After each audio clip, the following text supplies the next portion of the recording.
the second round of France's parliamentary elections looks set to deliver a very surprising result, with Marine Le Pen's far-right party forecast to come third in a poll in which they were expected to come top.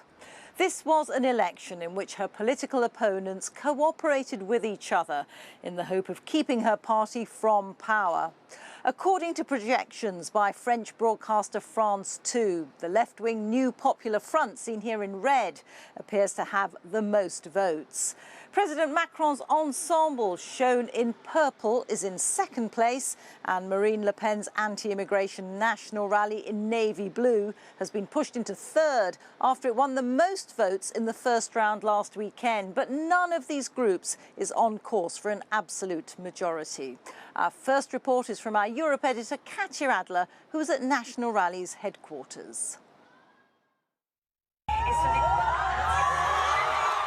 In a shock result for all and a huge relief for many here, the far-left coalition has unexpectedly become the biggest party in the French parliament, beating the far-right. The vote is final. The defeat of the president and his coalition has been clearly confirmed. Equally stunned by tonight's results, Marine Le Pen's National Rally Party.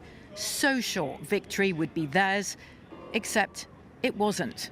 At an absolute loss for words, it seems. This has been a huge slap in the face for Marine Le Pen's party. All the polls before this election have predicted they at least would become the largest party in the French parliament. They said they were poised to govern, but the French people today said a resounding no. Confusingly, their star shone so brightly in the first round of this election. Malheureusement. Unfortunately, an alliance of dishonour and a dangerous electoral arrangement set up by this government with the far-left coalition has deprived the French people of a political recovery. So, Emmanuel Macron's gamble, calling this snap election, paid off. Or did it? No party has a majority to govern in France now, and President Macron's Prime Minister has just announced his resignation. Just ahead of hosting the Olympic Games, with all eyes on France, this EU and military power, key ally of Ukraine, has plunged into political limbo. And when France is unstable and distracted, the impact can reverberate outside the country too. Katya Adler, BBC News, Paris. Well, the National Rally campaigned on a strong anti-immigration platform, and clearly many French voters rejected that tonight. But the issue of large-scale immigration remains a deeply polarising one, not least on the Mediterranean coast and in the famous port city of Marseille, from where our correspondent Andrew Harding begins his report. In the port city of Marseille, the immigration debate has dominated these elections. This has always been a diverse place, and Nigerian bar owner Prince Irogama sees that as a strength.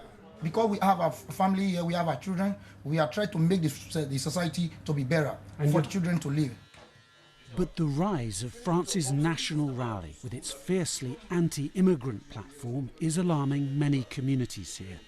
The party is trying to divide French people, says Jonathan Kwame.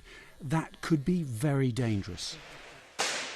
Incidents like this, rioting last year in Marseille, have been seized on by the National Rally and by right-wing media. They've linked the violence to what they call uncontrolled immigration. The same goes for the city's undeniable problem of drug trafficking and gang violence. Pensioner Frank Bochet worries about security here. Our country has changed too much. We need more selective immigration, he says. They're dealing drugs just over there. All the youths have knives. But that's not the full picture. In this poor neighbourhood, communities are still finding ways to integrate, to challenge the polarising forces sweeping through France. For me, France is a welcoming country, welcoming to everyone, a melting pot. It shouldn't matter where you come from. Tonight, in cities across France, plenty of ethnically diverse communities are celebrating the election results. These people have gathered in a Paris suburb. I am really relieved. So a huge sense of relief in this particular crowd tonight, but also the knowledge that the ever more divisive debate about immigration does not end here. This is our home, they sing. Andrew Harding, BBC News, France. Let's go back to Katya Adler, who's at National Rally's headquarters. And Katya, you described France as being in limbo. What happens next? Well, it really is at sea, Rita, because no party or bloc in France's parliament has enough seats to form a government. So that leads us here to political gridlock as a potentially very painful period of coalition building begins. And whatever happens, Emmanuel Macron emerges a weaker president. When he first took office back in 2017, he promised to banish the political extremes. But just look what happened tonight. Both the hard left and the hard right significantly increased their presence in France's parliament. Yes, Marine Le Pen's party didn't win the majority that it dreamt of, but it almost doubled the number of seats it has. So all of this insecurity and instability, it's likely to impact not just on France at home, but outside the country as well, because of the outsized role that France plays on the European and the global stage. And tonight, that is of concern to France's international allies. And Katya, what about the issues raised in Andrew Harding's report about people who have worries about immigration, who may feel that their voices have been shoved to one side because the other parties cooperated with each other and against the National Rally? What happens to this issue? Well, certainly here tonight, you did have that feeling amongst supporters of Marine Le Pen's party.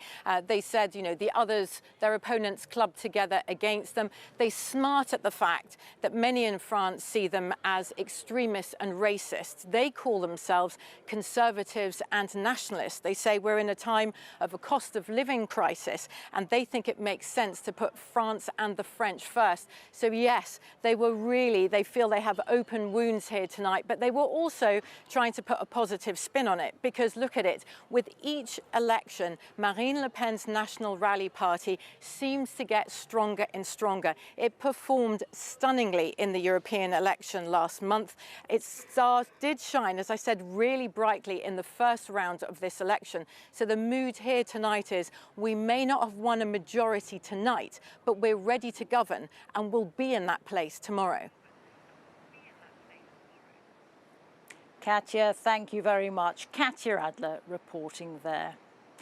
Well, Marine Le Pen's National Rally remains a polarising force, and for all those people who are unhappy at tonight's result, there are many out on the streets of Paris tonight celebrating, happy and relieved at the outcome.